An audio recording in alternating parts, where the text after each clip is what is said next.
Okay.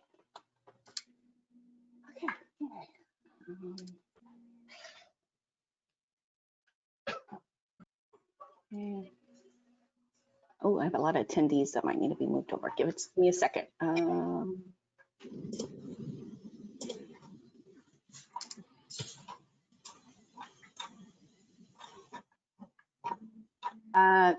Jason, I was going to make Christina Costa a panelist just to keep it easy.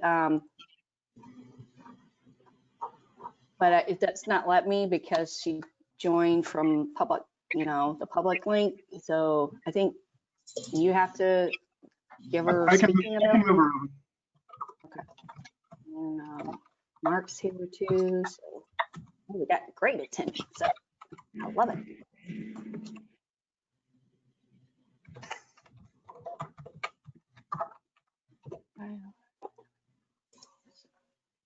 Okay. All right. Lizardo Hernandez.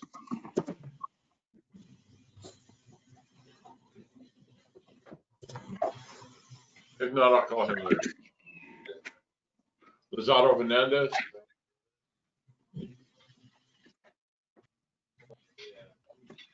All right, I'll give him a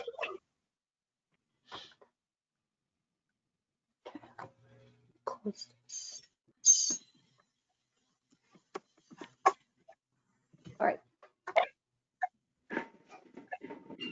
Okay. Welcome, everybody. We have a new chair, the MPO appointed Councilman Citro with City of Tampa.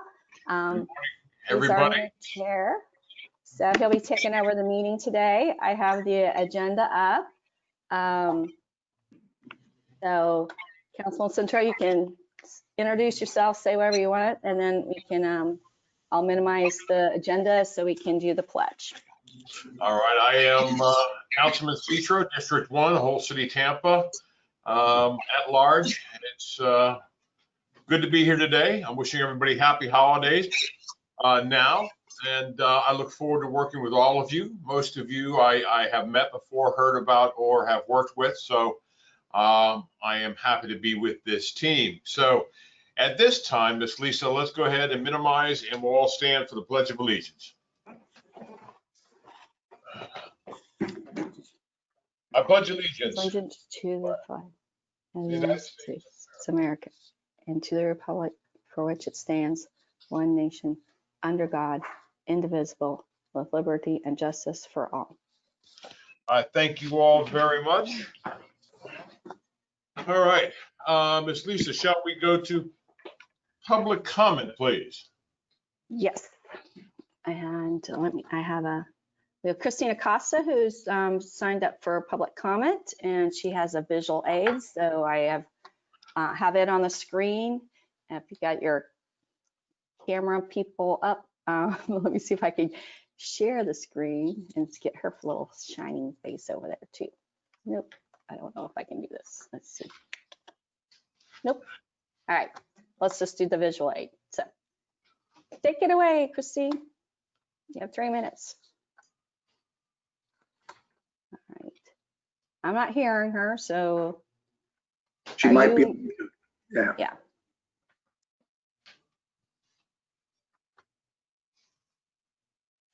Still can't hear you.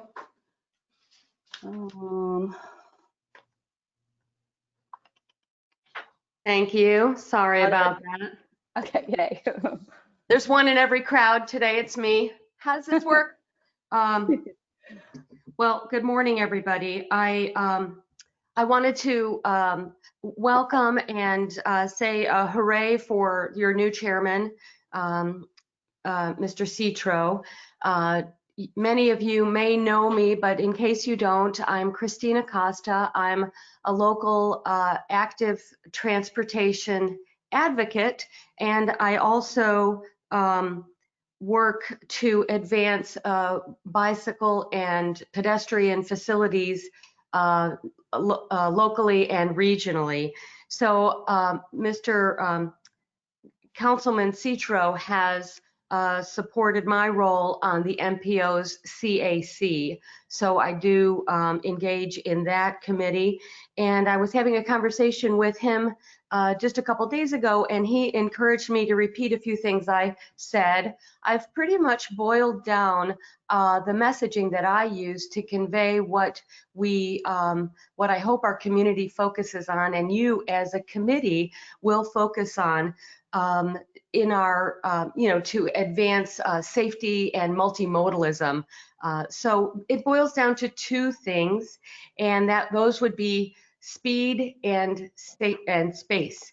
So speed and space are just the two elements that we have to focus on that can affect the changes that we want. So when I say speed, I'm talking about vehicle speeds.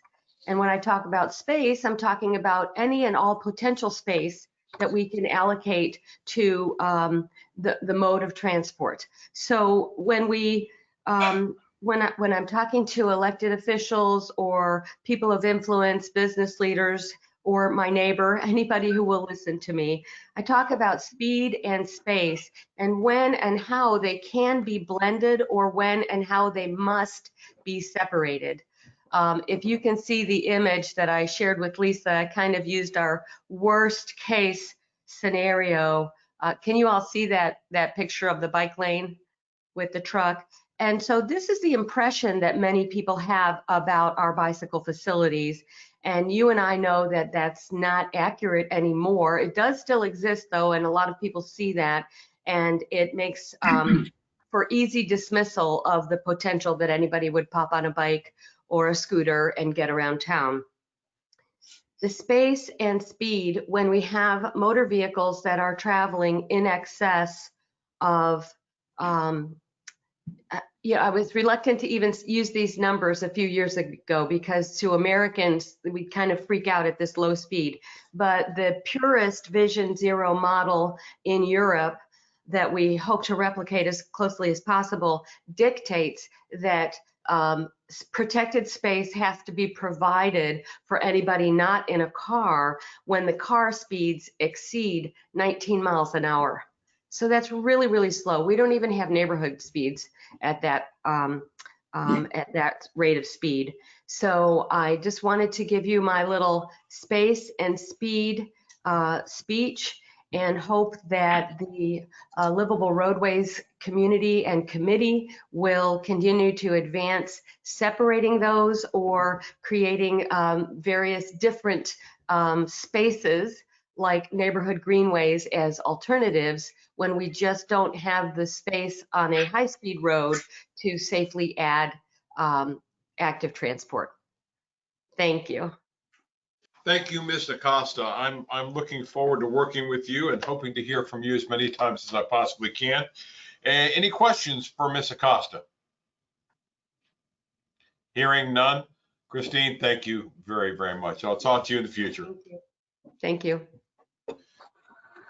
Okay. Are there any other public comments? None were received on Facebook or by email, so we have none to read into the thing or any others that have been identified in the attendees. All right, then let's move on to discussion items. A City of Tampa Vision Zero projects and speed reduction. Okay, let me make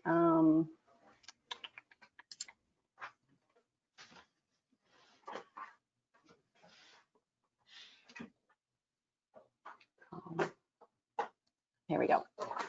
Making Cal Hardy the presenter, as he's going to share his screen and run the presentation himself. I can't hear you yet. Okay, there we go. I was muted. Okay, so I'm going to go ahead and see if I can. Okay, yep, we're seeing it. We're seeing. Yeah, you see the presentation now? Not the presentation, we're seeing your chat box. Okay. Let me change the screen. That one's monitor, screen and monitor one. All right, that should be it now. That's correct, and you're not in full view yet. Right, no, I know that. Okay. So, all right, so we should be good to go now then. Yes, Okay. perfect.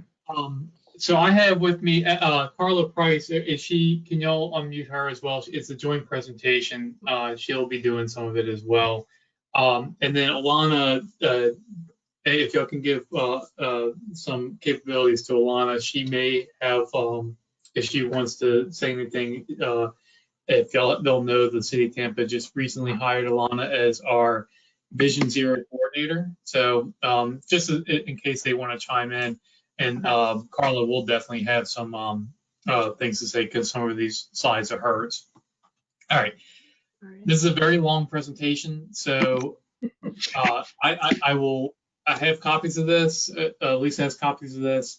There's a lot of information in it. If you'll want more detail, feel free to ask me about it and stuff like that. But I'm going to try to get through this as quickly as possible so that we leave time for questions. So the outline, we're going to go over the temperature, the T3 initiatives, our ongoing planning efforts, Vision Zero, speed management, placemaking, and tactical urbanism projects, our transportation and corridor projects, trails and greenways, innovative tools and pilot projects that the city's doing, and our smart mobility, micromobility, and technology programs. Y'all are probably well aware of the T3 initiatives, which are Transforming Tampa's Tomorrow. The mayor had when she took over, her five key issues that she wanted to address: transportation, development services, workforce development, housing affordability, and sustainability and resilience. The advisory committees were formed. They came out with a report. The advisory team's transportation, the five key aspects of transportation were to transform the transit system, reimagine trails and greenways for mobility, embrace Vision Zero, smart mobility and urban parking, and expand community engagement efforts.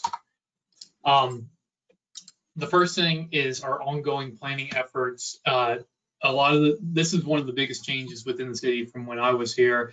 We now have a really robust planning group with a few key hires, and also with how we're planning our framework for the next 30 years. And that's through our Tampa Moves program. So the acronym is MOVES, and that's Mobility for All. The O is Opportunity and Economic Opportunity, Vision for Sustainability and Resiliency, Equity and Safety. The first task are the action plans. Well, first off, this is a surtax funded, ongoing surtax funded program. But while surtax is under the lawsuit, we did move ahead with a few first tasks, including our Vision Zero action plans. And we will be having some visioning and listening sessions in early 2021. I did want to we'll be sending out announcements and everything like that on it, but Stephen did want me to say something on 10 to 12 virtual listening sessions with the community between February and April of 2021. So we'll be sending out announcements, but be aware that those are coming up. And then we will be integrating potential land use and growth management into the vision plan as well. All right. Cal, you just went out. Yeah, Cal, your sound is going up. I'm unmuted. Can y'all hear me now? Yeah. Okay. So y'all just let me know if that happens again. Okay, so our ongoing, I'm sorry, this is Carla's slide for the Parks Department. Carla? Hey, good morning, everybody. So we are in the process of developing a master plan for Parks and Recreation. Along with our consultant AECOM, they're going to be doing a comprehensive look at pretty much everything we do, evaluating our facilities and our programs, and then making recommendations on what we can do better. Included in that is a big public engagement process. That portion of the master plan is going to start this spring. So we're going to be having probably virtual public meetings, but we're going to have online surveys, statistically valid surveys. So we're really going to be reaching out, trying to gather as much information from the public as we can. We're also going to be doing site evaluations for each of our 178 parks. And along with that, we're going to be looking at accessibility. You know, are our parks accessible? And they're also going to be looking at our existing greenways and trails and looking at how we can do a better job of connecting them up with our parks. So that's a process that's underway. The final completion date's looking at March of 2022 for this project. Okay, so the Vision Zero recommendations from the T3 committee, adopt Vision Zero as a citywide priority, which has already happened. Join the Vision Zero network and create an action plan. As I said, the action plan is already in the works with our Tampa Moves program. Update the land development code to reflect Vision Zero principles. Create Vision Zero role within city government. Check. Engineering, fill sidewalk gaps, add more pedestrian crossings, and expand this complete street citywide. Focus on our priority corridors. Those are corridors that are a priority for safety concerns, and including state roads and county roads. And I just want to expand on that just a little bit. So with surtax, we will still be going out and applying for federal funds and all that. But when it comes to priorities, we might be able to solve the city's problems on the city roadways with the surtax and some minor state and federal grants. One of the things that we were looking at is if you look at the problem corridors, a lot of them are state and county roads. So one of the ways that we can initiate change in that direction is to actually try to promote safety projects as a city on other agency roadways and through the MPO and prioritize their roadways over ours, so that their federal funds can be spent on those roadways. And then make it easier to activate city streets as public spaces. The Vision Zero corridors I was talking about earlier, the green corresponds to the really, it's like a light green color on the chart. And those are state roads. The magenta pinkish color are county roads, and the blue color is the city road. So these are the top 20 Vision Zero corridors these are of the safety concerns. The two city corridors are McDill Avenue and Inner Bay Boulevard. Inner Bay, we actually have a project that has just been awarded to a consultant. DOT is actually managing that project. They had staff hours available when we came in with surtax, so they actually offered, hey, we're a little light on work and we can manage some of your projects.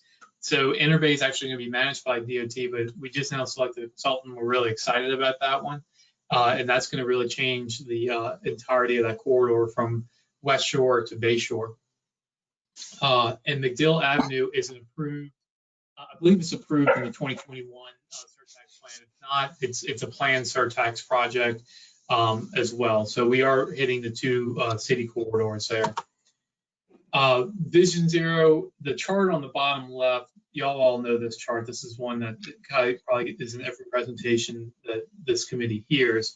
But the citywide high speeds kill. So we are trying to control speeds in many different ways. One is actually lowering speed limits on our collector and arterial roads to 35 miles per hour. The other things that we are looking at is starting small, but exploring the feasibility of lowering our city streets, local roads to 20 miles per hour instead of the state regulation of 25. So that's something that we'll be looking at as well. In addition to projects, we also have a lot of pop-up and like temporary measures that the city employs. One being the pop-up placemaking. Now, before COVID, we were already doing this, especially in downtown with the Tampa Downtown Partnership. On the right, you can see some parklets, and basically that's reutilizing a roadway space as public space. In this case, it was a little sidewalk cafe and a parking spot. But post-COVID, or once COVID hit, that became really essential to our local businesses. So it wasn't it just kind of got augmented by COVID, but this is stuff that we were doing beforehand, but it really became essential after COVID struck. Another one is our Ashley Drive curb extensions. This was a city design project that was put in place with funding from the Tampa Downtown Partnership. and the partnership actually paid for the design of the mural. We just made sure all the engineering was done. So the partnership really did a good job with this one, and it came out really nicely. I don't know if y'all been out there on Ashley recently, but it looks really good. Other things that we've done, one of the tenets of Vision Zero is that paint saves lives, and one of the mayor's initiatives is Crosswalks to Classroom. This is where we paint our crosswalks around schools with intersection murals, or not intersection, but crosswalk murals to really highlight the crosswalk. We have 5 locations implemented, 4 planned for this year. Painted intersection program, 13 completed to date. And then I talked about the painted curb extensions on Ashley Drive. Kennedy Boulevard barrier beautification is there's a barrier, kind of like the Channel Side District, that will be looking to spruce up and do like a little art project there. The I-275 viaduct, I'm actually not sure what that project is. I have a text, but I wasn't able to get it in advance of this presentation. So if you'll have more information on that, I'll try to update y'all at a later date. Always stop controls. We have a citywide always stop sign program. So adding stop signs is relatively low cost and easy to implement, and they can reduce crashes by nearly 70%, almost 80% reduction in injury crashes, which are the ones that we really try to focus on, incapacitating and fatal crashes. It's funny, Jeff Speck, who wrote a book that is a planner that wrote a book called, I think it was Walkable Cities. But anyway, he tweeted the other day, which I thought was kind of funny, the whole saying orange is the new black and whatever's the new black. He said the stop sign's the new roundabout, which I thought was kind of a clever little planning joke. But we do have a 6-month backlog of requests. Each zone has one person working on it, and it does take a while to get these done, but this is a very popular program, one that we're excited about. Cal, you're back out again. All right, let me know. Can y'all hear me now? Okay, good. All right. So just to back up, 6-month backlog, and it's a popular program. All right, so now we get into some pictures, and I'm going to kind of go through these pretty quickly because they're kind of self-explanatory. But this is a project, High Park Avenue, which was one of our top 3 safety corridors, or I'm sorry, top 3 safety issue corridors that we finished the project in I think 2015 or 2016. This project was designed in 2011. There's things on it that I would change now, but per the standards of the time, this was actually done to the most recent standards at that time. And you can really see the difference in the two. Just there's no lane designation here. It just wide open space for cars to speed to a much denser corridor. In addition to collector roads, we do our some safety improvements on our local roadways. When we go in and resurface our neighborhoods, we actually look for neighborhood improvements as well. This was one in Hampton Terrace where we added some raised intersections, some splitter islands, some other things to traffic calm the area. And this was generated by our maintenance project. So you can see how we try to utilize our maintenance projects to achieve our Vision Zero goals. This is just another picture looking the other way.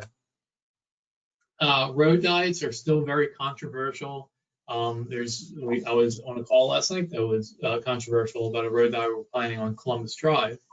But the gist of it is we've done this. This isn't something new. It's a tried and true method.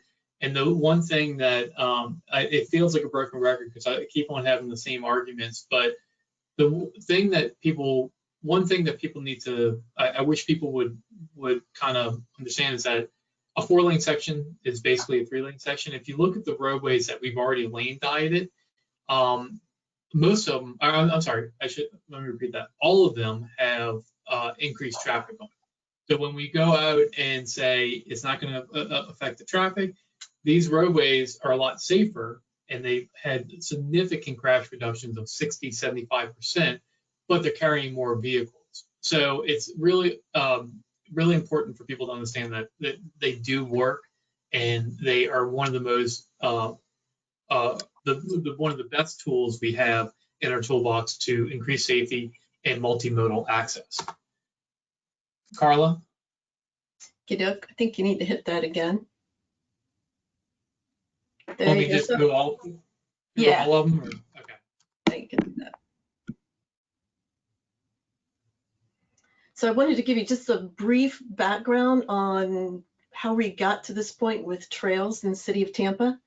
In 1999, the Parks and Recreation Department received a grant from the National Park Service to assist us in developing a overall citywide master plan for trails. The very first thing we did was we formed a Citizens Advisory Committee, and the members were appointed by City Council. So our public engagement process was led by the Citizens Advisory Committee. We had 8 public meetings, we had big maps that we drew lines on, and all of that information was gathered and given to our consultant. And from that information and input from staff, they developed our master plan. The master plan broke the city up into 8, I think, or 7 different Greenway areas. I think it's a little different than what's shown there, but that master plan was adopted by City Council in February of 2001. So we're coming upon the 20 years of that master plan being adopted. And from the master plan, this is kind of the maps that we use now. The master plan identified off-road and on-road facilities that could be incorporated within the city, and we use aerials now to kind of track what we've done, where we have potential to do, and what's being planned. Okay. As Cal mentioned, the mayor, one of the first things she did was set up this T3 advisory committee that looked at transportation. One of their recommendations was to reimagine trails and greenways. They wanted us to integrate the planning and implementation of greenways and trails into mobility and stormwater services. In the past, that had all been a function of Parks and Recreation. They wanted us to update the maps for greenways and trails and make them a component of the citywide mobility plan. They also wanted us to ensure that trails were not thought of just as recreational facilities, but as viable transportation alternatives. They also wanted us to develop performance goals for the planning and implementation of greenways and trails within the city. Next. So these are some of our existing projects. Each of them is kind of unique and represents either a different type location or different funding source. I'm going to go through, I think there's one more. There you go. From left to right, the left one is a trail within a park. That's Gadsden Park down in South Tampa. The next one is a side path. It's a trail along Manhattan Avenue, and that was funded by FDOT. The top one was a land swap, actually, with a developer who wanted to vacate Everett Street. Instead, we traded him, and they also built then this trail connection, and this is west of West Shore Boulevard. And then the bottom right one is the Courtney Campbell Trail, and we were able to put up what we called comfort stations because we had funding from Hillsborough County for that. Next. And I'm not sure people realize, but we also consider these facility trails. The Riverwalk, the Courtney Campbell Trail, of course, and Bayshore Boulevard are all part of our Greenways and Trail system. Next. We don't get a lot of money as far as capital improvement money goes for trail projects, but on our radar right now, we have some funding to install trail gateway markers. These were designed by some artists as a part of a public art project, and those will be going in the next year. McDill 48 Park is actually was a Florida Communities Trust site, but our stormwater department has a project where they're going to be putting in about a 10-acre pond within that park. Along with that, they're going to be building a trail connection. Down on Interbay Boulevard near Manhattan, there's a developer that's building a multifamily complex, and he wanted to do something for the community. So we own some property adjacent to Fire Station 19, and we were working with him before COVID to put in some improvements on that site that could create a trailhead. And Parks and Recreation is also a part of the 2020 Build Grant. And we may be talking about that later. Good Cal's going to cover that, but that's an exciting project coming up here in the near future. Okay, so in addition to that, the transportation or the mobility department does have a few trails and greenway projects ourselves. Most would be in like our roadway corridors. So the green artery on the left, I'm going to talk a little bit later on that one, but we do have two segments in design. That's a 22-mile, 22 neighborhood connector. Gray Street Bike Boulevard is in design now. That's from West Shore to Rome, and then that's where it's vacated after Rome. So we get all the way from West Shore to Rome. Rome then connects to Cass Street, and then Cass Street goes over the bridge and into downtown. So we do have a nice bike boulevard there planned. And the Grady Avenue Trail is an approved 2020 surtax project. So we're either going to wait for the surtax or trying to look to see if maybe we can put some multimodal funds on that one. But we have a few other projects that we need to make sure that the budget is taken care of on that existing projects. So, but that is a project that we're trying to advance as soon as possible. Rectangular rapid flashing beacons, or RRBs as they're commonly known, are the yellow flashing lights. They're proven safety countermeasures. Right now we have 40 RRBs installed to date. We also have 100 more proposed locations, and we're prioritizing schools.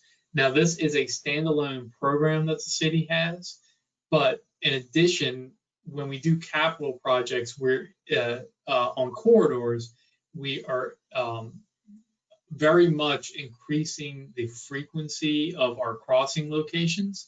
So, and we're really looking at a holistic map view and zooming out and going, instead of saying where are pedestrians, we're saying where are the most logical places to cross, because a lot of pedestrians cross everywhere because they don't have a safe place to cross locally. So if you're just trying to do pedestrian counts, you're never going to get to that milestone. So well, we kind of do it a different way, where we're saying, okay, where are the places that people most want to cross? We're looking for attractors and things like that, and neighborhood connections in schools, parks, things like that.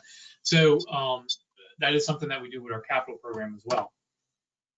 City as a lab, signal initiatives, leading pedestrian intervals, lagging vehicle intervals, upgraded push button signs. A little yellow sign right there in the middle, top middle, was actually designed by one of our on-staff engineers named Heba Nasrallah. I think she might have presented something to y'all recently.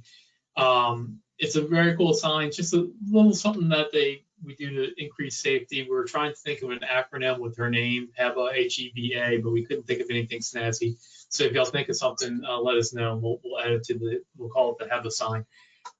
Some street lighting, we continue to expand our system, driven by safety needs, and we are going to LED conversions, which are much more energy efficient. And technology platform Waycare, that's incident ID and management and predictive analytics tool. I have no idea what that is, so if you'll have questions on it, I'll have to refer you to the persons who do know what that is. So hopefully no one has questions on that one. Other pilot projects in tactical urbanism, separated bike lane pilot program. This is something that we did with these delineators. It's low cost and faster implementation than raised separators, and a lot of times you can't do raised separators, so you have to find another solution. These are flexible delineators. They discourage vehicle encroachment. We have a few, Bayshore Boulevard on Ezeal Street, right next to the Publix out there in South Tampa. We also have them on Lois Avenue, right by Cleveland Street, but not in a bike lane. And we're putting them on Beneficial Drive Bridge. In fact, they may already be installed on the Beneficial Drive Bridge. I haven't seen if they have finished that portion of construction. But I wanted to stress that the reason why we're doing these in different locations is we're actually assessing the product itself. We didn't want to do a city-wide implementation of these and right away without testing to see, are these things durable? Do they last? Because everything costs money, and these are not cheap, but they're cheaper than, they're still not cheap, even though they're cheaper than other methods. So one of the things that another thing is we have to figure out what problems these cause.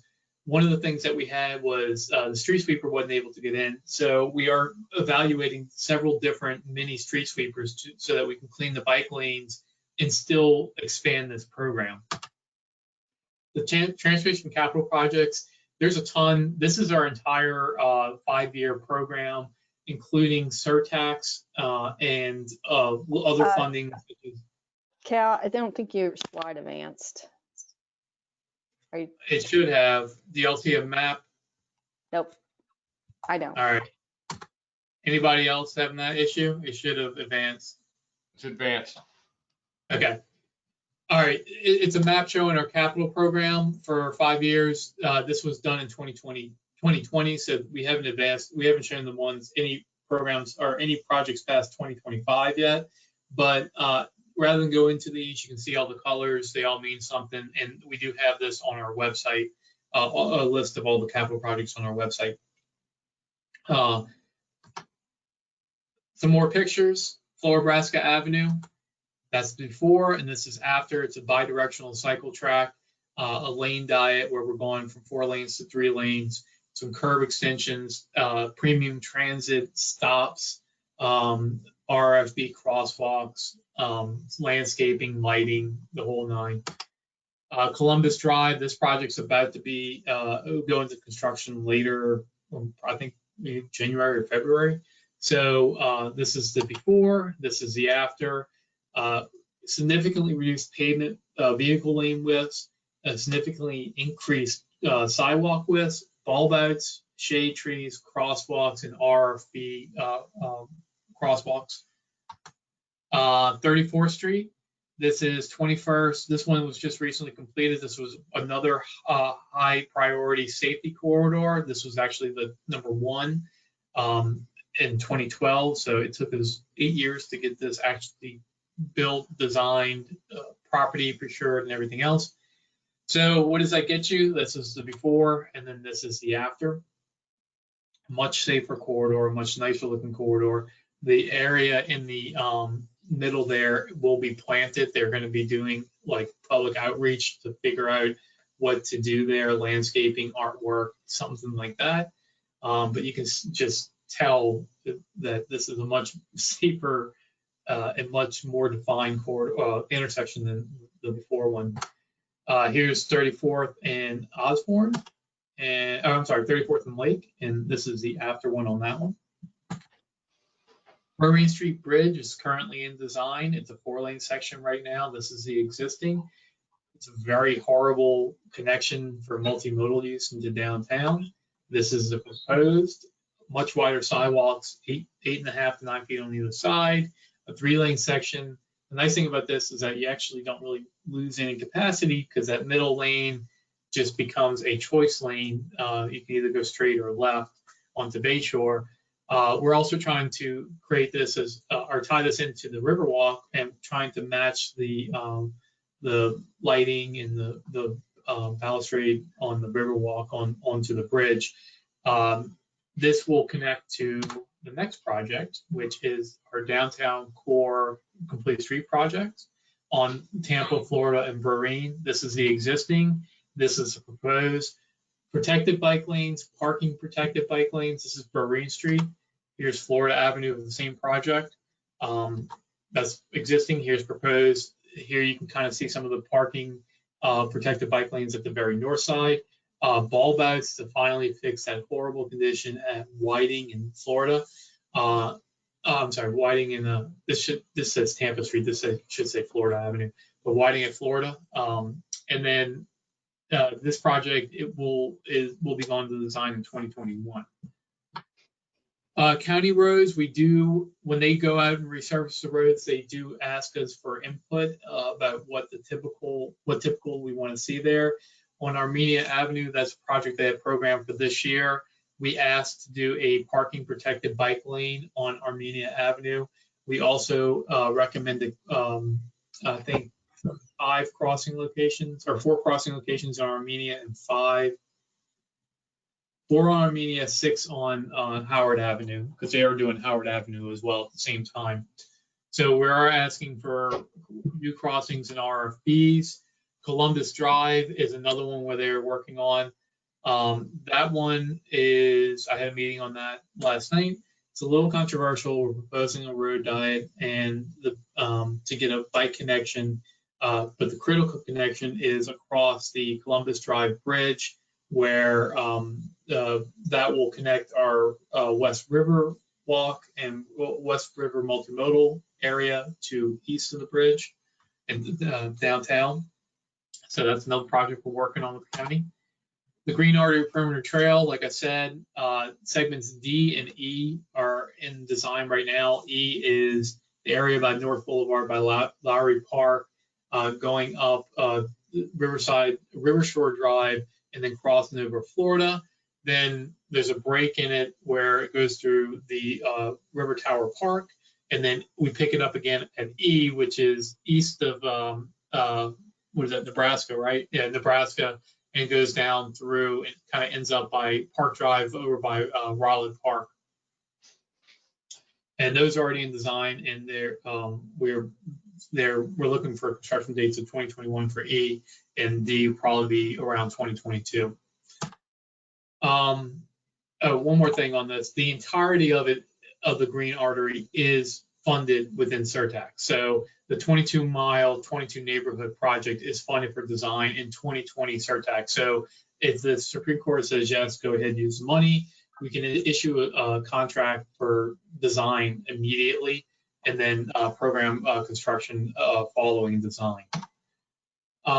Green Spine, 4 miles in 15 years.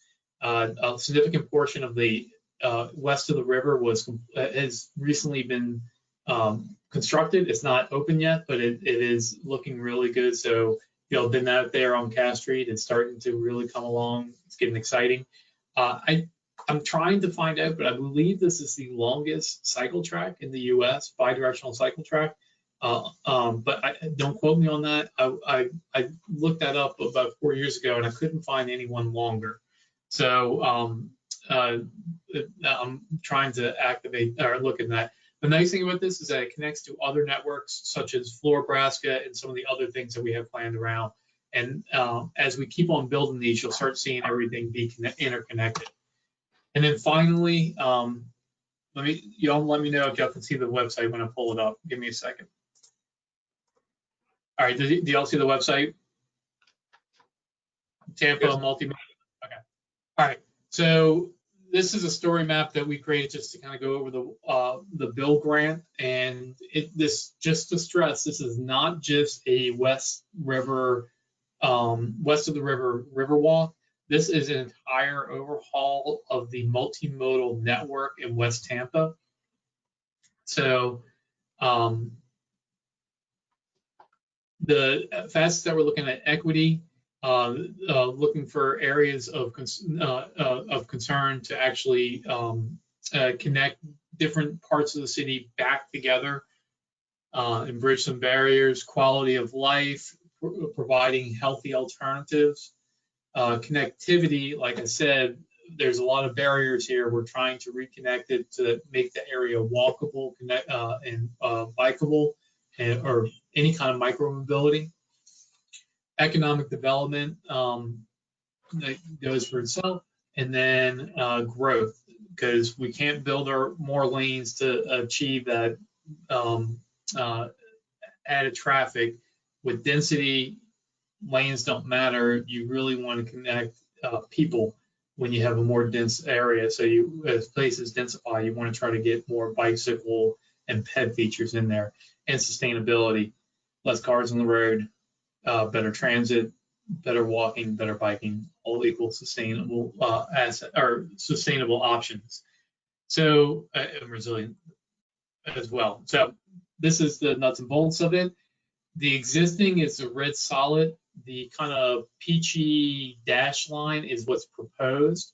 So starting from the south, a connection underneath the Platt Street Bridge where we will have to go over water on structure, kind of like they do in downtown. So we'll kind of bulb out underneath the Platt Street Bridge, go through Tony Jannus Park, underneath the Roareen Street Bridge, go up to the Cass Street Bridge. At that point, it's showing Kennedy, cross Kennedy on structure, then go up to the on land to the Cass Street Bridge. We're not able to get under the Cass Street Bridge, so we will have to utilize a crossing that's still out there. Let me see. Oops. Then a little connection here to, let's see if I can zoom out. Sorry, y'all. All right. A little connection to the Julian D. Lane Park, and then past the school all the way up to Rome Avenue. And then that Rome Avenue will be the connection to the Columbus Drive Bridge. We have that project in Columbus Drive. Whether we do something a little bit different with this project, I'm not sure, but the idea is to enhance that crossing across the Columbus Drive Bridge. Come down Glenwood, which is a street in Ridgewood Park with the trail connection further to the Riverwalk. So basically you complete the loop that way. But in addition, this project also includes significant enhancements to Rome Avenue and Platt Street. So almost what we're looking at Platt Street is a completely separated trail, rebuilding the roadway to provide, keep the same section, but basically narrow it up. And instead of having all that extra buffer space between the bike lane and travel lanes, add that to the trail side and actually create a nice trail connection through there. And then we're also looking to do something on Bayshore and Platt intersection, and possibly the Platt Street Bridge crossing into downtown as well. So that's basically it on that. This project's still in the works, but it's going to be a really essential project as West Tampa continues to develop. So we'll have more information on this one as we go along, and I'm sure we'll be doing presentations on this project just in particular. But with that, let me go back to the presentation. That's all I really have. So we can open it up to questions at this point. Sorry it took so long. That's a lot. But that's and I should say that's just a snippet. We have a lot of other projects that aren't even on there that we're really excited about. So there's a ton of work that we're doing right now. You know, if we were in person, the whole committee would be clapping because this is a lot of what we. Cal and Carla, thank you very much for your presentation. Is there any questions or any comments?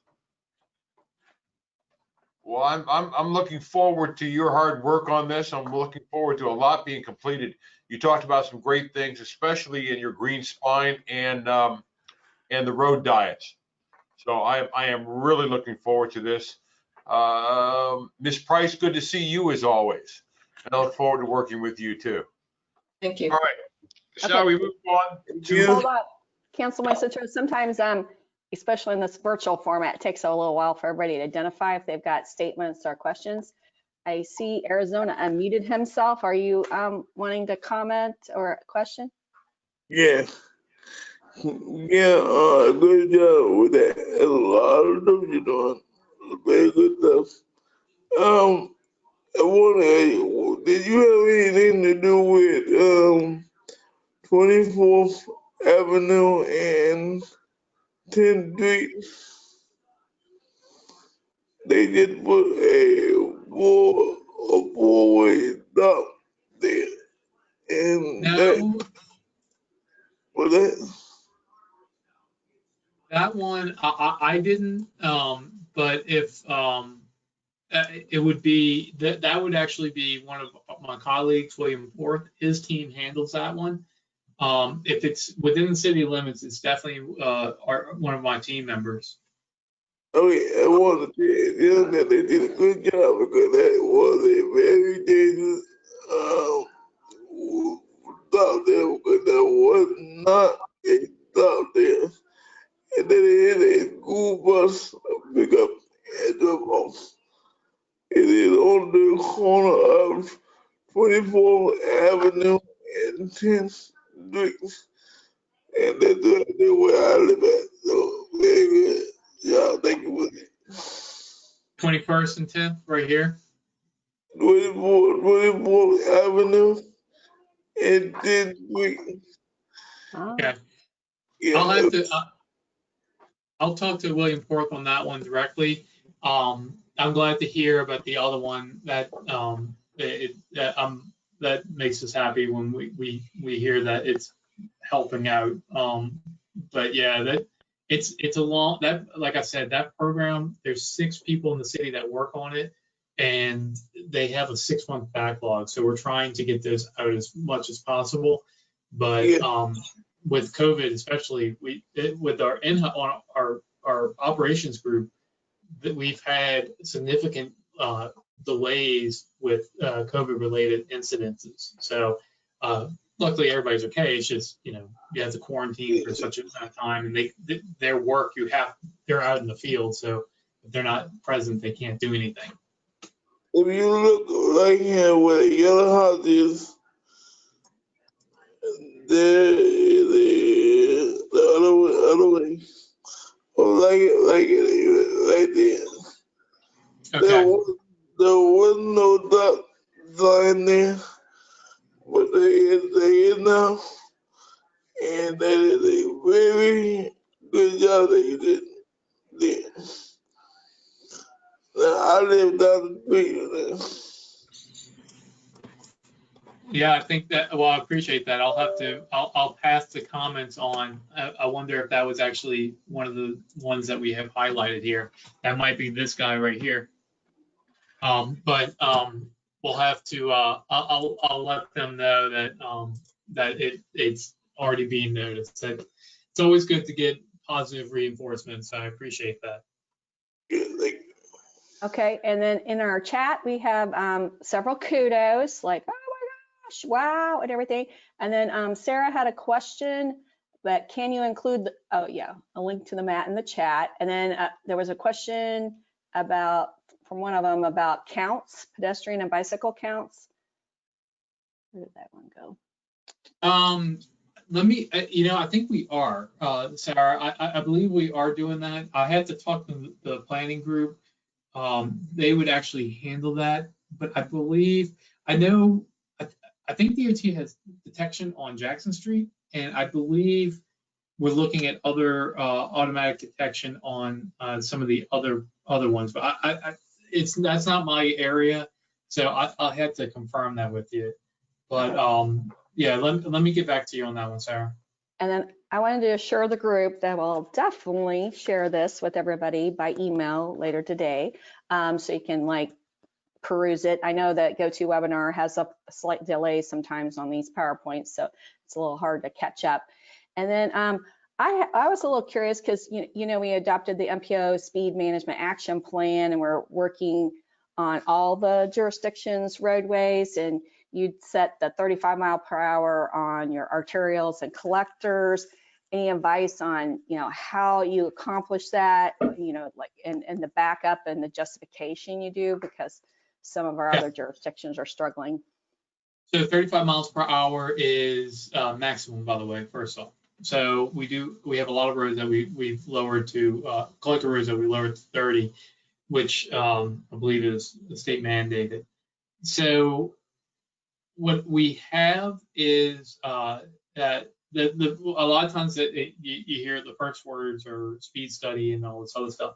So when we go into a project, if you do it, let's say you have nothing out there and it's just virgin ground, there's just dirt, and you build a roadway, you decide on design speed, and then you actually build to that design speed. So we kind of approach our projects that way. When we see a corridor, we don't look at the existing corridor as what is there now. We say, what do we want it to be? And then we put our design speed to that limit, and then we actually change the characteristics of the roadway, which should justify the speed limit drop. So it's really not about what the speed limit is now. It's like, what do you want it to be? And then don't just forget about the existing conditions, because who cares what happened in the past? Just figure out what you want it to be and then build it towards that. So that's the biggest change. But to be fair, we don't change. We usually do not change our road speed limits unless we're doing a project at the same time. So that's one of the big things, and we have, but the corridor has to meet certain criteria to do so. And there's some quick things that we've implemented, like buffer space and lane dieting, or not lane dieting, but lane width narrowing, like Bayshore Boulevard to achieve that. So there are some things that we can do in that sense. So. Great. Yes, because what's been out there existing is we're killing people on our roadways, so we don't want to replicate that. So yay. Okay, well, we spent a lot of time on that one, which we wanted to do and needed to do, but I probably need to get us going. I didn't see any other questions in the chat. Miss Lisa, I have a comment, if I could, please. Cal, thank you very much. Carla, thank you very much. But I do have a pet peeve, and I hope you don't mind me expressing that. Going south on Ashley, when you make your right onto Broering Street going west, people go from a clearly marked lane that says go to Cleveland all the way over to the left-hand side to get to Bayshore. When you're going to make that plan, is there any way you can actually paint that same sign that you see, Cleveland only or Bayshore only, on Ashley Street, so it's better to find that people aren't jumping all the way over to get to Bayshore? Sure, and that yes, and I can look at that with our project.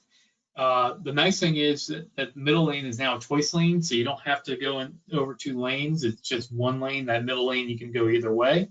So that makes it a lot safer. But yeah, I can definitely take care of that when we do that project. I'll put that on the list. I got to talk to the EOR, the engineer of record on that project today anyway, so I'll ask if they have any markings on it. Not a problem. Okay, thank you, Cal. Again, Carla, good seeing you again. Lisa, shall we move forward, please? Sure.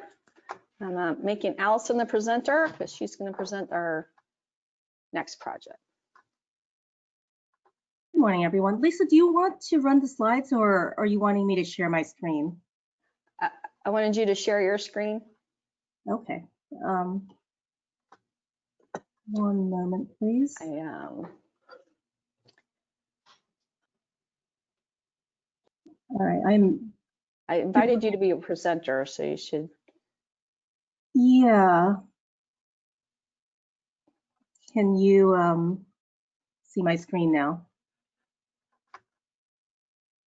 I don't yet. Anybody else? Okay, now we do. There's always a little delay. Yay! And All right. can hear me. We're seeing you in presenter mode, so we're seeing your notes in 2 slides. So you might want to switch it to the other screen. Yeah. Now I see your Outlook. Okay. That is. I'm sorry, everyone. My name is Allison Ye. Just to get started,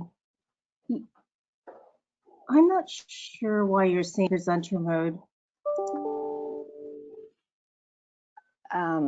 Sometimes when you have 2 screens open, it'll show full screen on one and presenter mode on the other. So you might want to designate the other one. Just doing a mic check. Yeah. Anyone hear me?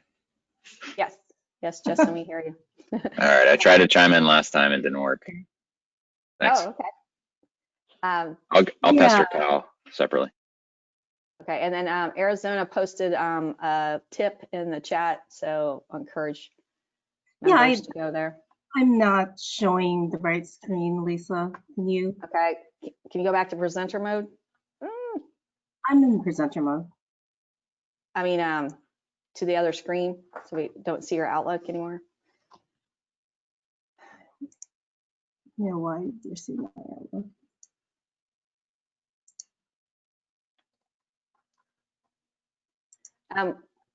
While we figure some stuff out, we could flip, and Gina is already on the line, so Gina could do her presentation. Happy to do that. Okay, let me switch her to presenter and we'll get the Allison's figured out. Thank you. Let me, Gina Evans. Okay. There you go. Can you guys see it? Give it a second. I'm not seeing it yet.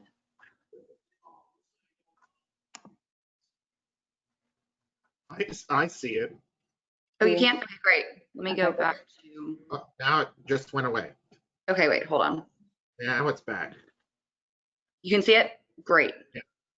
Let me, I don't know how to get this smaller. Hold on, sorry. And now I'm like the It's fine. Okay, there we go. So, good morning. I am Gina Evans. I'm the Director of Government Relations for the Tampa International Airport.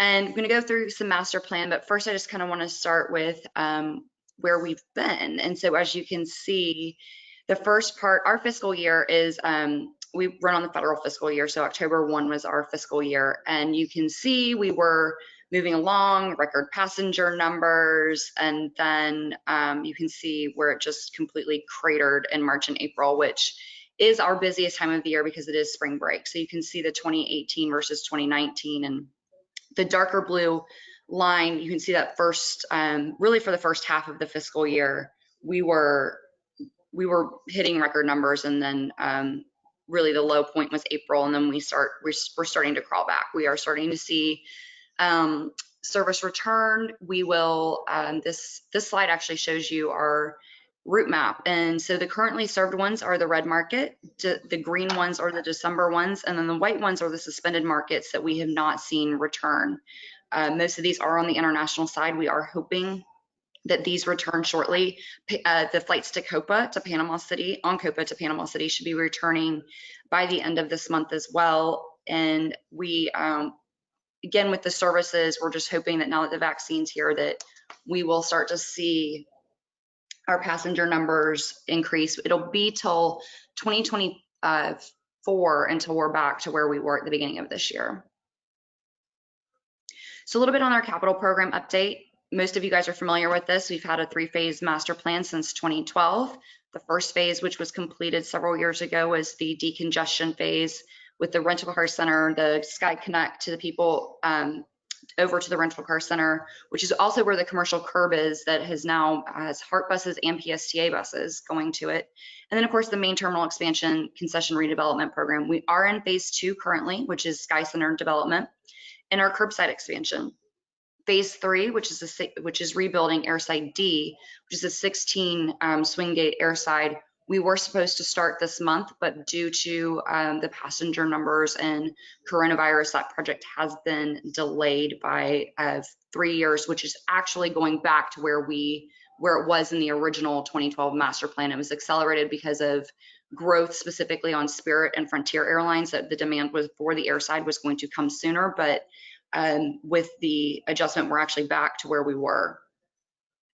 So again, you guys are all very familiar with this. One of the things that we are really proud of on this slide is, if I could draw your attention to the minority contracting goal. We had a goal of 122 million, and that ended up being over 170 million that went to minority contractors here in our community.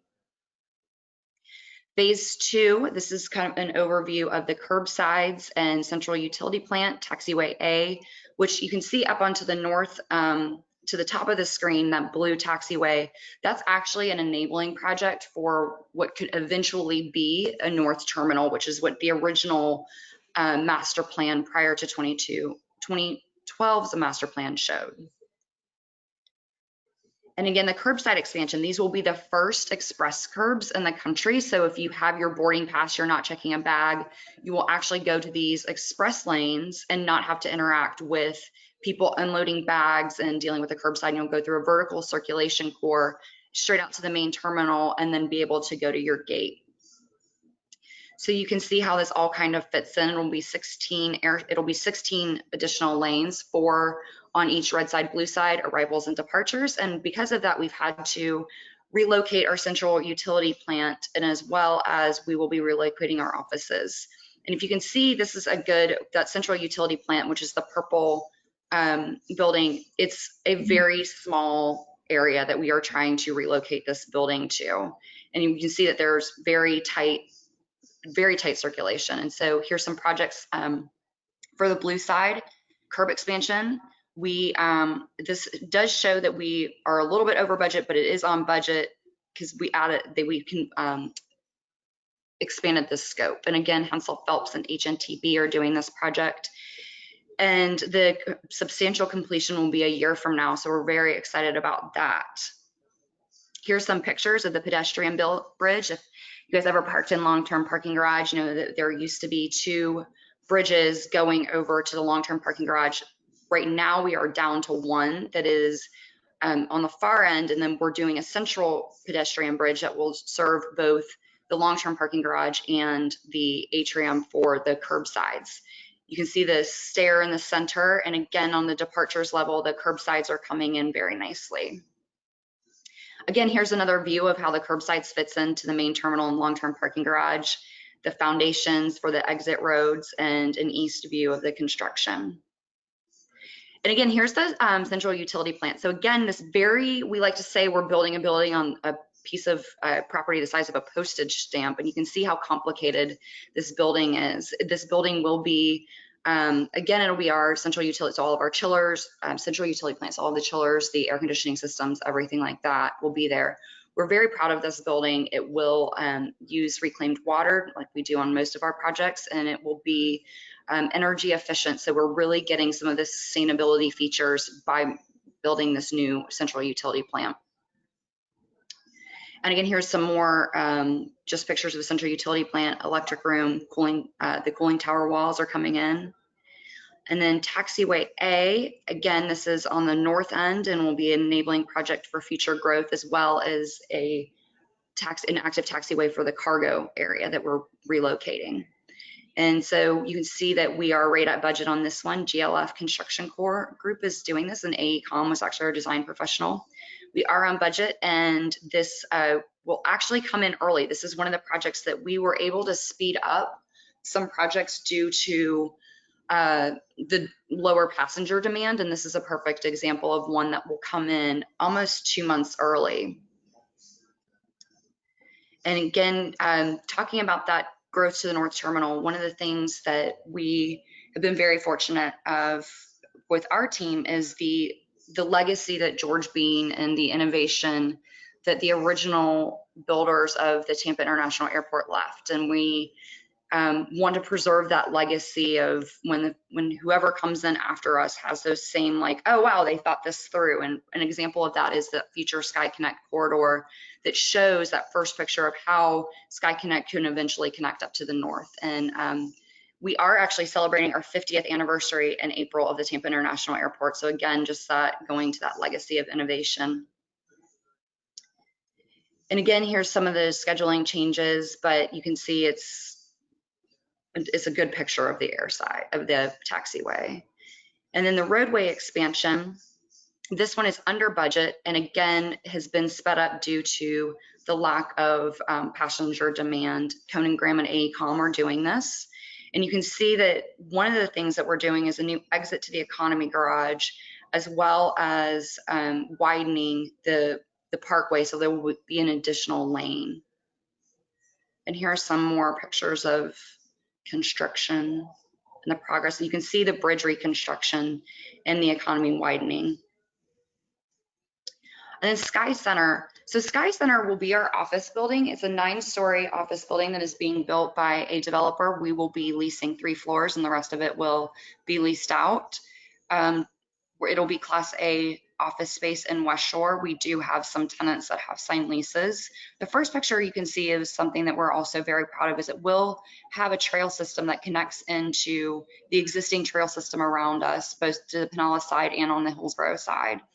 And some pictures of what the entrance will look like and the circulation.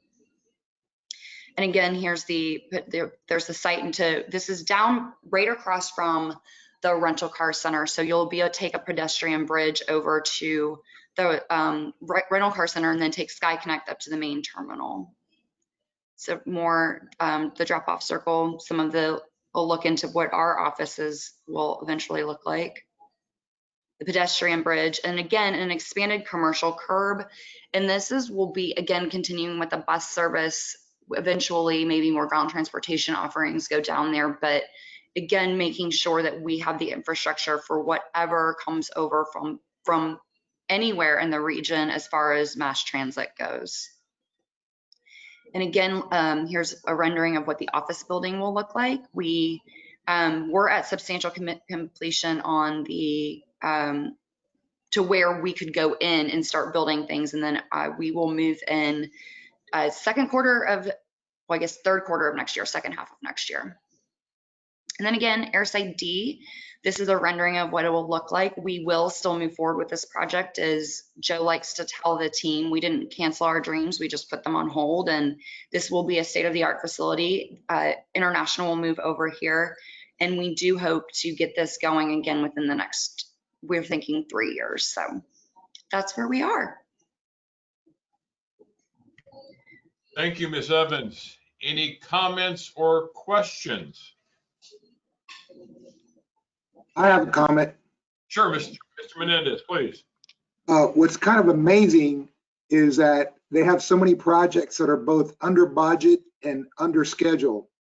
Man, I don't know how that's happening, but that's really awesome. We have, our planning and development team, Jeff Siddle, is just incredible, and we've got a great team that looks at those budgets really hard and keeps the contractors to it. And again, one of the benefits for us has been that we were able to accelerate some of the projects due to the lack of passengers. Any other comments or questions? Lisa, you see any hands up? I don't see anybody indicating they want to chat. Nothing specific. I had in a the quick chat. question, if you don't mind. It's Karen Kress. Sure, Karen, go ahead. Hey, Gina, good presentation. Wondering if there's any proposed bike ped connections to the airport or to the, the rental car facility? Yes, so the trail system will connect through, and then we are actually looking at the bike options, because we think that, again, not just for people who are wanting to come through there on their bikes, but people like that, anybody who wants to ride their bike to the office building, of having those options of like the bike center, those types of things are included in the project.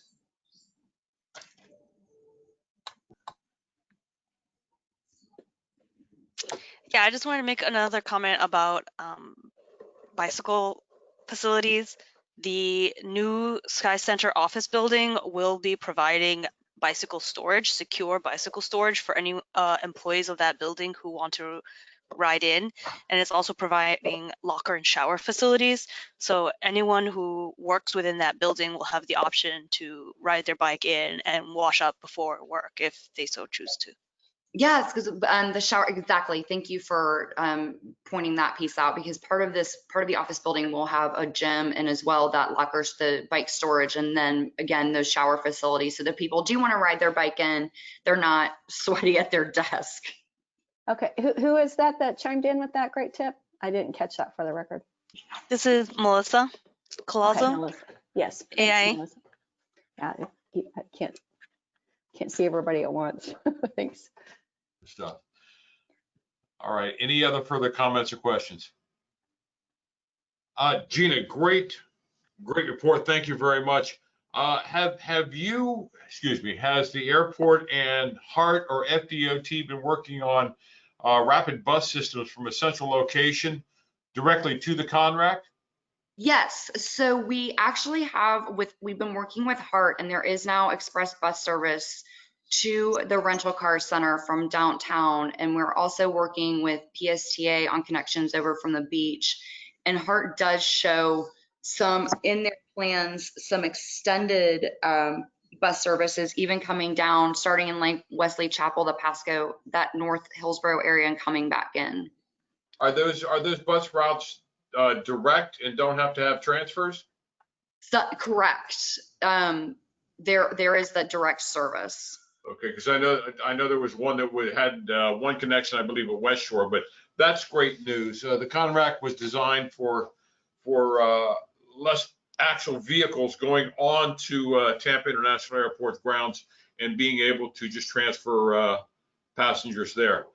Again, thank you very much, Ms. Evans. I look forward to speaking with you again in the future. Yes. Go ahead. No, I was going to say thank you so much for the opportunity to speak to all of you today. Thank you. Okay, Lisa, where are we going to go next, Lisa? We have Allison has sorted it out. If not, I can take over. So I'm making her presenter. May I make a comment, please? Yeah, I was going to say Justin might have some updates on the transit situation. Yeah, I would just say that we probably need to coordinate a little more closely because some of those routes are going away in January. Our downtown to the airport connection will now be via Cypress every 30 minutes, replacing the express routes. The one that was referenced from Wesley Chapel will now terminate downtown. And the other 60 LX from the Brandon area is also going to be discontinued, and we'll be preserving the frequent connection every 30 minutes along Cypress to hit Midtown into the airport. But the long distance route from Wiregrass, the 275 LX, will no longer serve all the way to the airport. So I just wanted to clarify that. Feel free to reach out if you need to do any coordination. Well, Justin, do you want to give a report next meeting? Just a brief report? Just an update of the changes for January. Yes, sir. Yeah, I'm glad to. Okay. Okay. Can we put him on the agenda for next meeting, Lisa? Okay. Yeah, I believe he did that recently, so maybe we can just do a quick refresher. Thank you. Sure. But yes, January transit update. Okay.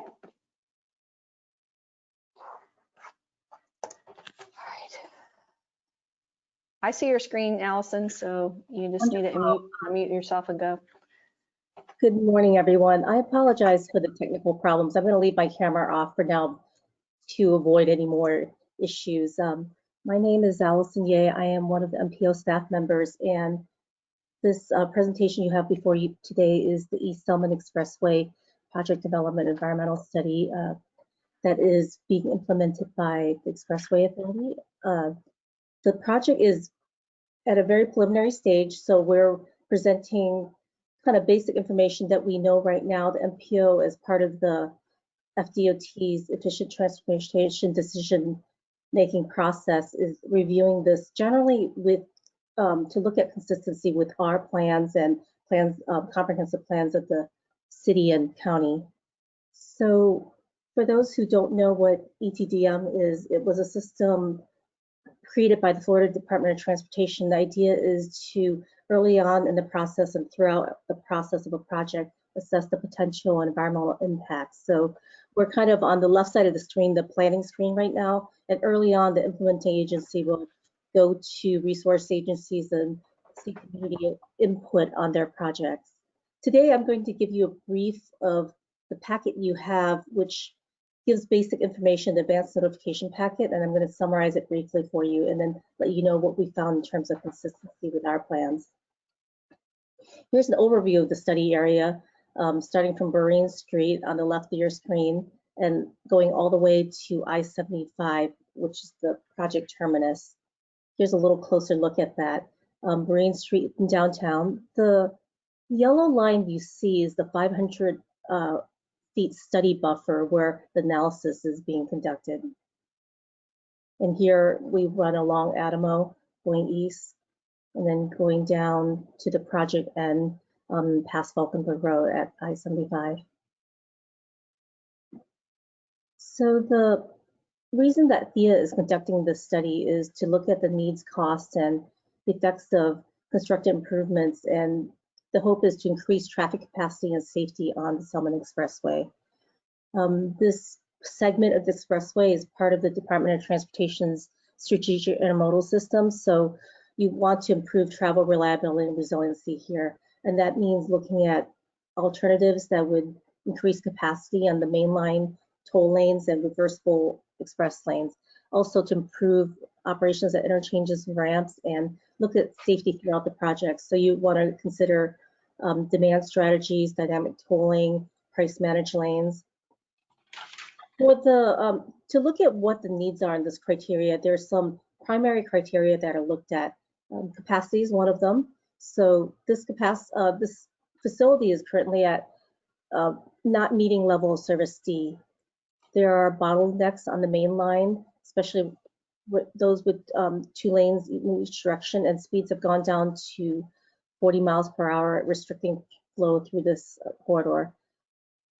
By 2040, they're looking at peak speeds on this segment going down to about 10 miles per hour. And the analysis has shown that there's going to be growth in intercounty travel. So population will go up by 56%, employment by 105%. And traffic on the main line between Tampa and I-75 in 2019 grew by 100,000 average daily trips. And by 2040, they're looking at an increase of 70%. So there's going to be capacity and operation efficiency changes needed. Another primary criteria for looking at this project is that congestion may be contributing to a high percentage of rear end crashes, about 35%. Along with that, there's some secondary considerations that are important for the project. One is that the Salmon links with other strategic intermodal system highways like Gandy Boulevard, I-4, and I-75. There's a service to regional passenger and freight travel, serving intermodal centers at Channelside, Port Tampa Bay, and Tampa Amtrak. So capacity improvements on Salmon would be consistent with objectives of the strategic intermodal system and contribute to a more reliable and resilient SIS. The current project status is that this project is listed in 3 phases, and it is in the Expressway Authority's fiscal year 2020 work program. In the MPO cost feasible plan, phase 1 is also listed as a FIA-funded project, meaning that it doesn't require any federal funds. And because of that, it doesn't have to be in the state transportation improvement plan. The planned funds right now are $11 million for design, $5 million for right-of-way, and $133 million for construction. So the primary goal of the MPO staff review is to look at some consistency with policies in the comprehensive plans in Tampa and Hillsborough County, and look at MPO studies that are going on. In the unincorporated county, there are some policy objectives that, are consistent with the project. For example, Objective 1.1 looks at ensuring that transportation infrastructure is sufficient to serve development at the adopted level of service, which it's not right now. Objective 1.3 looks to improve transportation system safety for all modes. So you want to reduce accident rates by at least 5%. And how we would evaluate that is at the next update of the long-range transportation plan. Policy 6.2.1 looks to actively pursue development of adequate highway systems. So you want to support the airport, rail, and port terminals in our community. And finally, policy 6.2.2 looks for coordination and valuation to prioritize highway projects that are needed to serve major terminal facilities that's identified in port master plans, rail, and airport facilities. The city of Tampa also has a number of a goal and a policy in their mobility element that speak to consistency with this project. So the need to provide a safe, convenient, efficient roadway system and support inter-cities travel.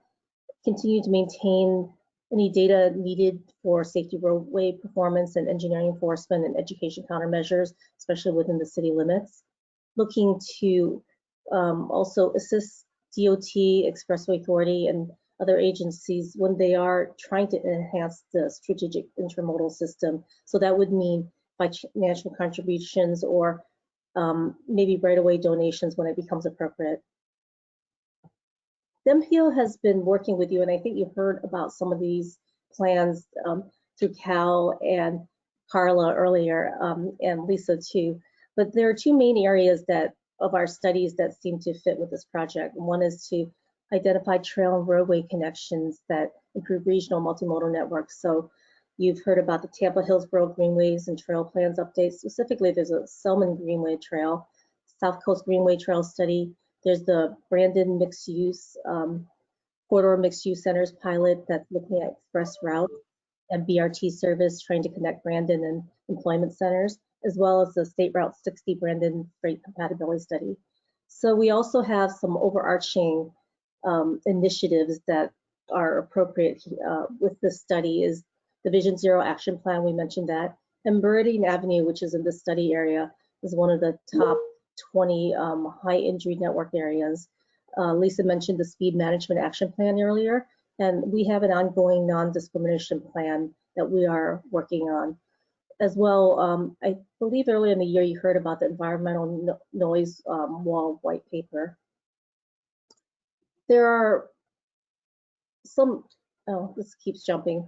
There are other safety considerations that are important to the study, and I think they were kind of brought up in the first presentation. One is that all on-off ramps should be designed, we should expect that there's going to be non-motorists crossing these on-off ramps, and that we need to, because of their high crash history, really improve the ramp geometry and eliminate any non-motorist conflicts going at crosswalks and sidewalks, as well to improve this high visibility crosswalks, especially those that are signalized or have full stop signs.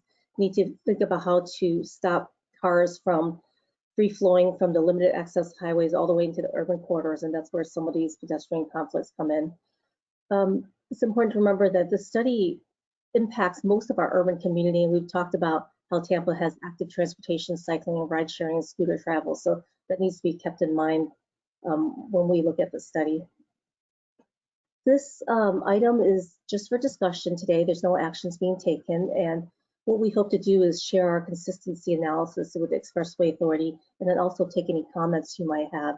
We will be hearing from the Expressway Authority staff in the future as the study is preliminary, so they will be coming back with more details and more information about the study as it progresses next year. And that's all I had today. I'm hoping to take any comments and suggestions you have. Thank you, Allison, very much for your report. Lisa, do you see any hands up? Let me look around. I missed a couple last time, so I definitely want to double check. Yes. David Hay says, how does the Pdne analysis induce demand, and how a widening may impact people's decision to use single occupant vehicles versus transit or carpooling? I don't have the details to that question right now. I'm wondering if at this point, Anna from the Expressway Authority is online right now, but I think we might be too preliminary in the study to know the details of analysis. Anna, can I ask you to elaborate? Everyone from the Tampa Expressway Authority, Tampa Hillsborough Expressway Authority, I put you as panelists, so you're able to self-unmute if you want to comment. And then I'll just remind the committee that every once in a while, these ETDM projects come just to this committee because there's a lot of really great expertise on this committee that are aware of things that we should consider when we provide our staff comments to Thea. So that's what we're looking for today. So Anna or Bob or anybody want to talk about, can read the question. How's the PD? Okay, go ahead. Bob Fry, I'm the Director of Planning and Innovation at the Expressway Authority. Right now, our future traffic is based on the FDOT regional demand model. So in terms of specifically looking for induced demand, we do analysis to see what the inducement would be on our revenues based on the tolls to help to cover the cost on these, but not in terms of looking for modal choices in that regard. So that is not part of what we have been doing as part of our analysis. We rely specifically on the FDOT District 7 transit demand model, and we work with, as the city will say, as seen on the other projects we have, with the city, FDOT, the MPO, and all the stakeholders in there to meet the requirements as Allison has presented them. So typically when we do a project at the Expressway Authority, we leave things better than when we found it. So if there are issues that need to be corrected on the ramps, things along those lines, we work with the city and Stephen Benson and Danny Jurgensen from the city to make sure that those are resolved. other than that, everything will be done within the right of way, and there is expected to be no additional right of way needs taken from the corridor. And the big thing that's come out of this so far is, for example, in our initial analysis, we've actually now got a project that's going to be going to construction very quickly, introducing slip ramps that will allow the reversible lanes to be used through trips, that will allow people to get on the Brandon area, get off at the I-4 connector, and then continue through on the lower lanes, which right now you cannot do. So that will help move some of that capacity, that demand from the lower lanes to the reversible lanes, the elevated section, where we have more capacity to use. So that's part of this as well, is looking for strategies to basically take advantage of all the capacity we have out there, not just adding lanes or doing that. We've actually, pushed that out based on this slip ramp project. We're able to push that out 5 more years in the work program, which you'll probably see in the next work program in June. So there's a lot of questions that come in here, but in terms of modal switch or anything of that type of stuff, no, that is not typically part of our analysis. I will add that Thea is great with their projects when they're able to add non-motorist facilities. So like the trail along Meridian and Brandon Parkway has some trail facilities. So that's why I listed all of the trail projects that were adjacent to this corridor, so they could be considered. Again, they're not required, but that can be considered. And then to speak to your transit and carpooling portion of your question, that Brandon Mixed Use Corridors project had identified bus rapid transit to be connecting, and the Salmon Expressway might, with the improved facilities, that might be a way to implement that. So they are being listed as things to consider, David. I'd also like to point out too on the bus rapid transit that we have worked with HART in the past and to run bus rapid transit out there. Joe Wagner, our executive director, has come forward with a bus toll lane concept to try to help run more bus rapid transit out there. And we do work with HART pretty consistently to look for opportunities to see how we can use our system to help that on the limited access corridors. And I just had one more comment, just really on the potential improvements to 22nd Street and that interchange. Anything you can do to fix that interchange would be appreciated, because I've seen a bunch of accidents at 22nd Street, and with the heavy trucks and everything, it's really a dangerous situation. And the railroad tracks mixed in there too. It's really bad. Typically what the way our schedule has worked and the way that we've worked it with the Pdne's that were done at, under the planning department right now, will be, we will identify a preferred alternative, and then we'll meet with the city. And as we've done, for example, on the Salmon South, we went through every single ramp and worked with the city to determine what needs were there and how to incorporate those needs, signalizing so that for pedestrian safety, filling in gaps on sidewalks. We've got some of those type of areas. So once we get to a preferred alternative, which I would expect would be sometime late summer, we will then sit down with the county and the city and DOT and go through each one of these ramps to identify improvements that are needed and make sure that they're happening. We did the same thing on Widening with the 6A, 6B ramps down to Florida. We made modifications based on our conversations with the city. The bottom line is, we live here too, and we want this place, we want these roads to operate safely and as efficiently as possible. So we're going to do what we can to make it that way. So we definitely will work with them, and we can bring back a presentation when we have a little more information and we move towards what the alternatives will look like. Thank you. Allison, this is Arizona. Did you have anything to say about the new transportation for this village? Excuse me. This question is for Allison. New what, Arizona? I didn't catch that either. Okay. I asked Allison a question about the new program that they have for people with disabilities. Do you know any more about that? Oh, Allison, he's asking if you know anything more about the program for the new program about disabilities, people with disabilities. There, are you talking about the new cross-county trips, Arizona? Yes. The program is starting. I believe that that program started already in January, if you're talking about the one that goes cross-county that T-BART is running. So I can get more information about that and get our TD planner, Josh Harbour, to send you information if you're looking to apply for that program. No, I already know about it. I used it the other day. So I know more. I don't know, do you want to hear more with this committee? Oh, okay.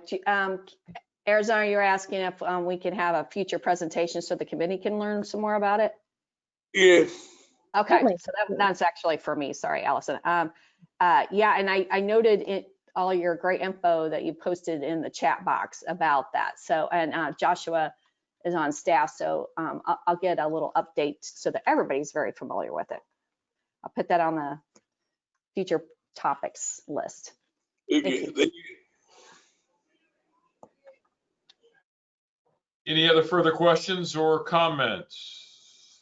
I have one last one. Allison, is the extension still on track for opening?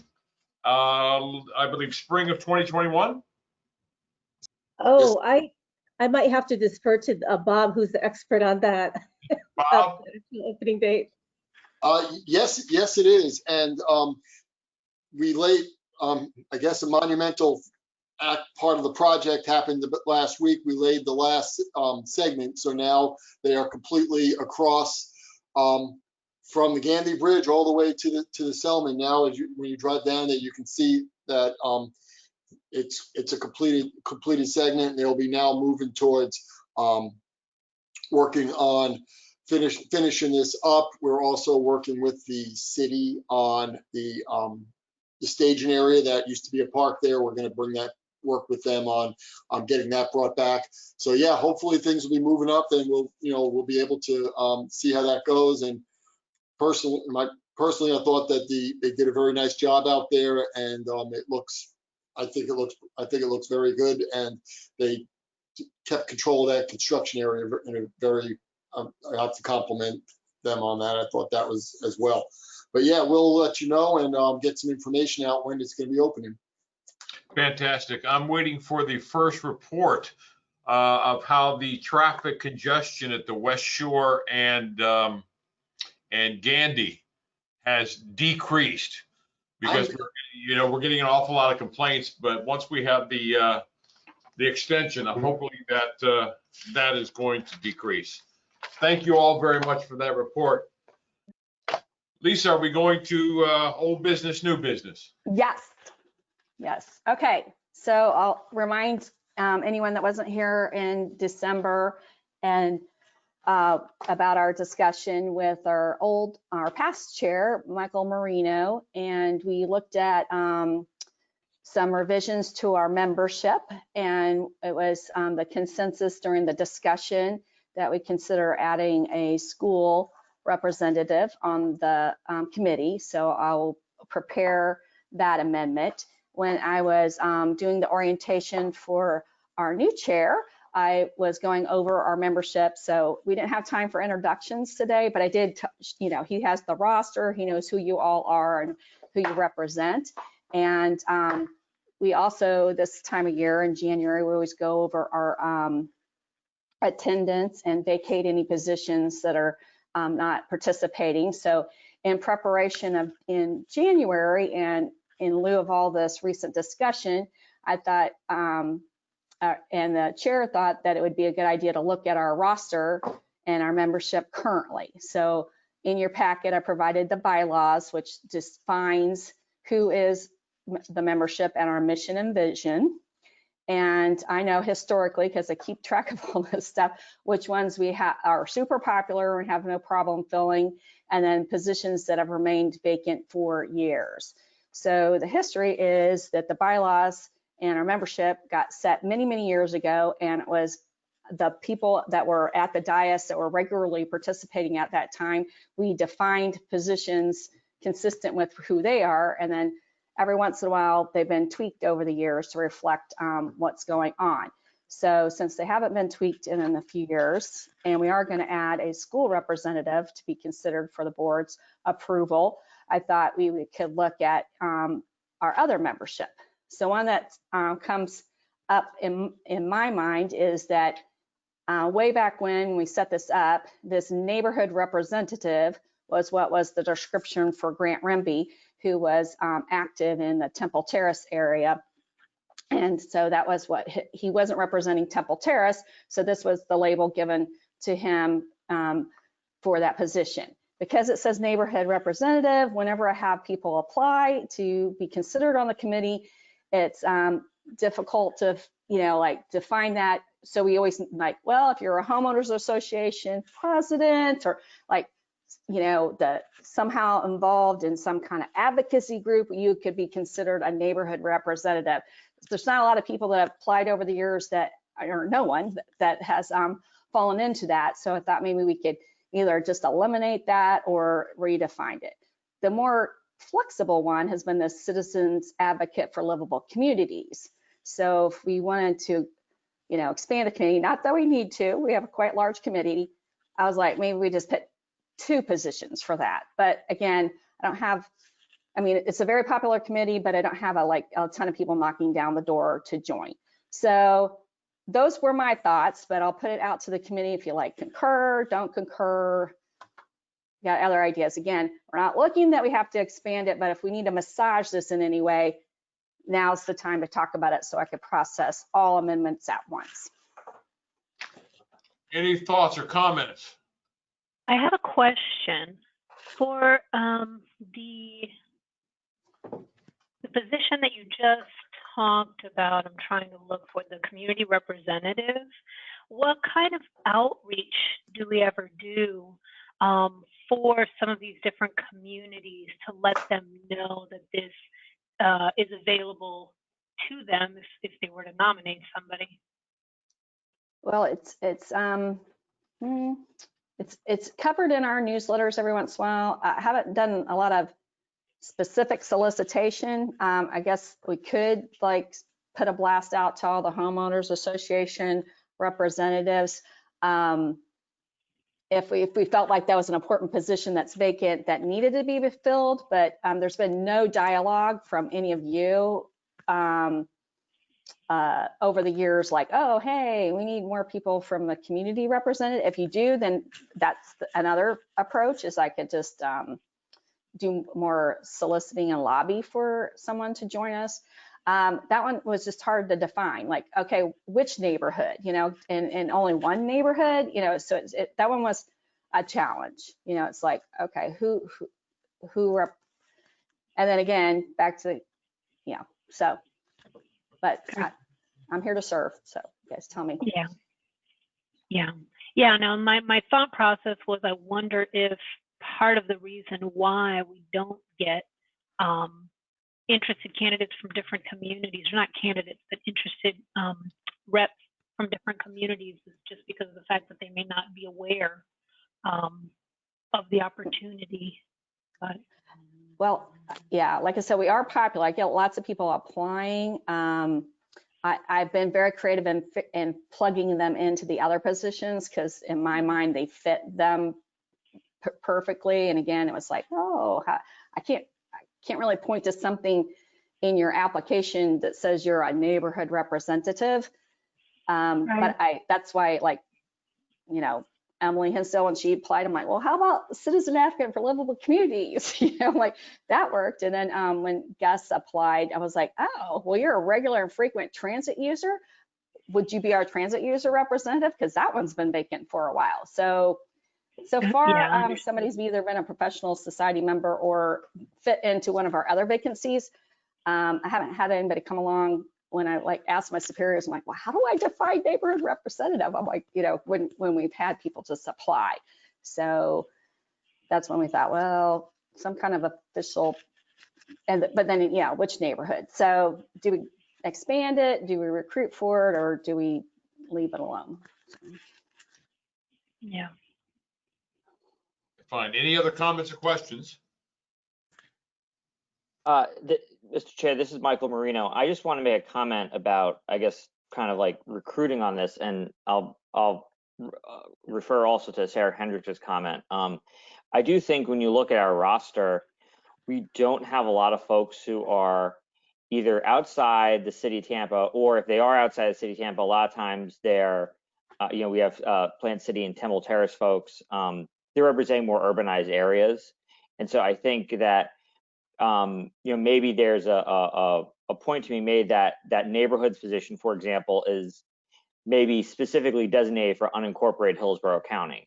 I think on occasion we do have, or you know, Lisa, you know this, we do have a lot of presentations that are for projects that are unincorporated. But I think when you look at our roster, just kind of from you know who we represent and what we know, I think our roster leans heavy towards the urbanized areas.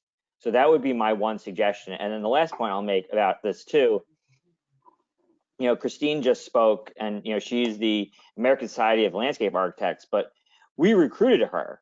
So I would just encourage the other members of the committee to, you know, look at some of these vacancies, or for that matter, look at some of the other, you know, professional spots, and say, okay, well, if I'm not in this position, can I bring someone in who to fill my position, or do I know someone personally, and would they pass vetting and take one of those vacant spots? Okay, and to be clear, the only vacancy we have right now is neighborhood representative, and maybe a couple of alternate positions. Like we don't have an alternate for transit user, but all the others are full. We've done great at filling all the others, and we've had great attendance for all the positions too. I don't have to like harp on it and say, oh, you know, but so and so doesn't show up. So okay, well, I could just leave neighborhood representative in here and do more effective recruitment for it, since you guys are seeing it as valuable and worthy of keeping. And then so the only edit in January will be to add a school representative. I will share with you, and I'm checking with my colleagues, but I did an update with the school district staff about your interest in adding a school representative, and that you might focus in on a parent type group, you know, like the PTA and stuff to recruit from. They said, oh, hey, Livable Roadways is very engaged in school transportation topics, and they want a school representative. They were curious is because they currently sit on the technical advisory committee, which they said there is not a lot of interaction on the school projects currently, or that they've experienced. So they were kind of interested in maybe seeking the position on Livable Roadways and just transitioning. So I'm checking to see if that was okay to either switch them over or add. So, and again, we can get to be quite a large committee pretty soon. So, okay, so we are working on that. And then let's see. While I have the, whoops, didn't mean to do that. While we are talking about school transportation, always a new business, I do a little update lately to tell you about that. We have finalized and confirmed school siting to be an agenda topic in February. Appears the Board of County Commissioners is also looking to put the topic of the challenge with transportation funding for all the new schools needed in South County on their agenda.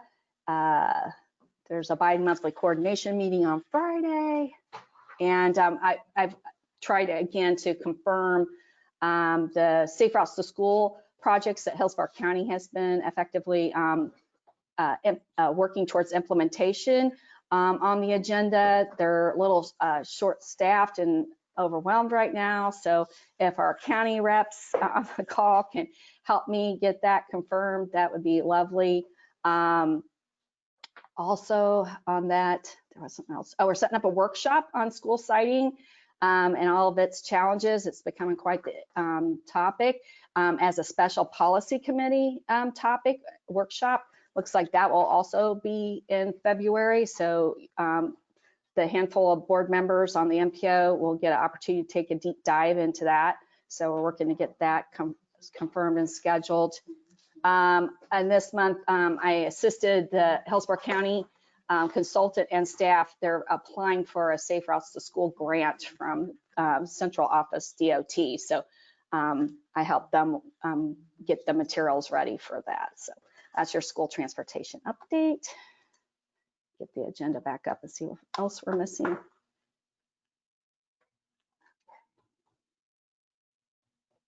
Okay, I did that and that.